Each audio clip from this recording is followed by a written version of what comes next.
Hello, and welcome to today's episode. If you've already heard the introduction before, then just skip ahead about 5 minutes. Otherwise, the Bible is referred to as the living Word of God. It isn't a book that is meant simply to be read. It is a perspective-altering substance that is meant to be ingested and absorbed into you. And when it becomes a part of you, it changes you. And that is exactly what it is meant to do. A psalm is a spiritual song based on real-life experiences that reveal a profound foundational insight that is then expressed in the form of music, which is usually played on a harp. This is my own paraphrase of the Psalms. Now, there is an important difference between a paraphrase and a translation, and it is important to understand what that difference is. A translation takes a text word by word, and it finds the most accurate word in another language to convey the meaning of that original word. But sometimes getting the details right can come at the expense of the big picture. For example, the literal translation for a butt dial and the literal translation for a booty call could end up being exactly the same if they were both translated very literally into another language. But we all know that those are two very different ideas. A paraphrase, on the other hand, is attempting to capture the spirit of the idea that is being expressed. But both approaches come with their own disadvantages.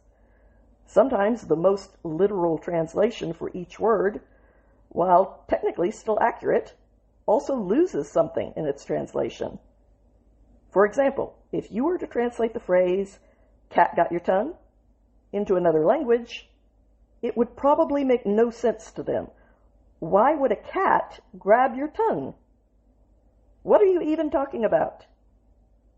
In order to convey the original idea, you would have to find out which saying is used in that other language to express the same concept. But it might not involve a cat, or even any animal at all. So the literal translation would not be a very accurate one. But in a case like the one that I just described, the idea is more important than sticking to a very literal translation that ends up losing all of its intended meaning. However, because paraphrases are an individual's interpretation of the underlying idea instead of a rigorous academic translation of the word, they are not as objectively accurate as a translation is. A paraphrase is a lot more subjective, and that makes it much more susceptible to interpretations that are way off the mark of the original text's intent. The focus of a translation is on detailed accuracy, and sometimes the broader picture is not conveyed very clearly as a result. The focus of a paraphrase is on painting that big picture, but it often loses the accuracy of the finer details. Both are useful as long as you understand which is which, and what the disadvantages to each approach are. And that is why I recommend using both an accurate translation, like the New American Standard, and a responsible paraphrase. For my part, I've done my best to create a hybrid paraphrase that also contains the truest translation that I could create for the Hebrew words that are found in the original text. But everything loses something in translation. Every word is an amalgamation of several other words. That is basically what a dictionary is. It tells you which words overlap with the word that you are interested in, and that helps you to fully understand its context. When it comes to a language that you are familiar with, all of the implied connections that are associated with a word are inherently carried along for context. They are tethered to its meaning, and we all understand that those connections are part of the picture. But this web of context does not come along for the ride when you are dealing with an unfamiliar language. So in a translation, you often have to choose between picking a word that overlaps more than any other single word would, while sacrificing the rest of the picture, or you end up with an extremely wordy translation that doesn't flow as well as it does in the original language. And Hebrew especially is such an abundantly rich language that to remain true to the beautiful web of context that is contained in the original biblical portrait, you end up with a very wordy English version. That trade-off is clearly not for everyone. But the truth is that there are already so many paraphrases out there for the people who want the maximally filtered, ultra-boiled down, heavily concentrated version of the Bible. And I'm not denying that concise simplicity has its utility. It certainly does.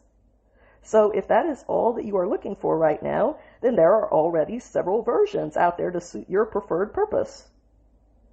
For the other people who want a deeper dive and a wider perspective to draw from as they try to understand the scriptures fully, some amount of crisp, flowing directness will have to be sacrificed in exchange for the opportunity to view that broader and more complicated web of context.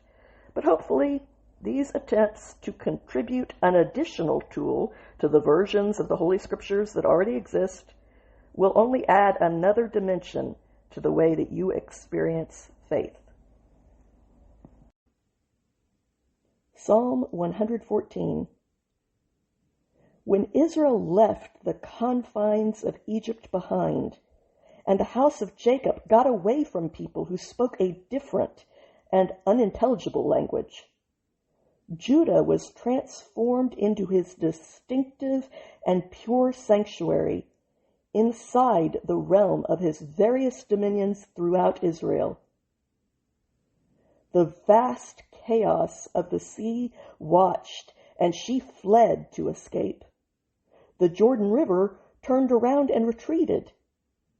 The remote mountains stamped and leapt wildly about like powerful rams, as the little hills danced and skipped for joy like a flock of their young lambs. But why? What would make you want to run? What is it, sea, that shakes you and causes you to flee and try to escape? Why do you retreat around towards the rear, Jordan? Why do the remote mountains stamp and leap wildly about like powerful rams, as the little hills dance and skip for joy like a flock of their young lambs? Yes, land of this earth, go ahead and writhe in the presence of the sovereign authority when confronted with Jacob's mighty, multifaceted God, who transformed the bedrock into a still pool of life-giving water. And he used the hard flint that would normally create fire to give birth to a spring of water. Note that both fire and water purify, but in very different ways. I pray that whatever voice God might choose to give me in this world, he would also give me the words that I should use it for. These words have meaning for me. And if it had some meaning for you as well, then I am truly grateful that we have both been given a gift from above and from each other. Have a good day out there, my friends.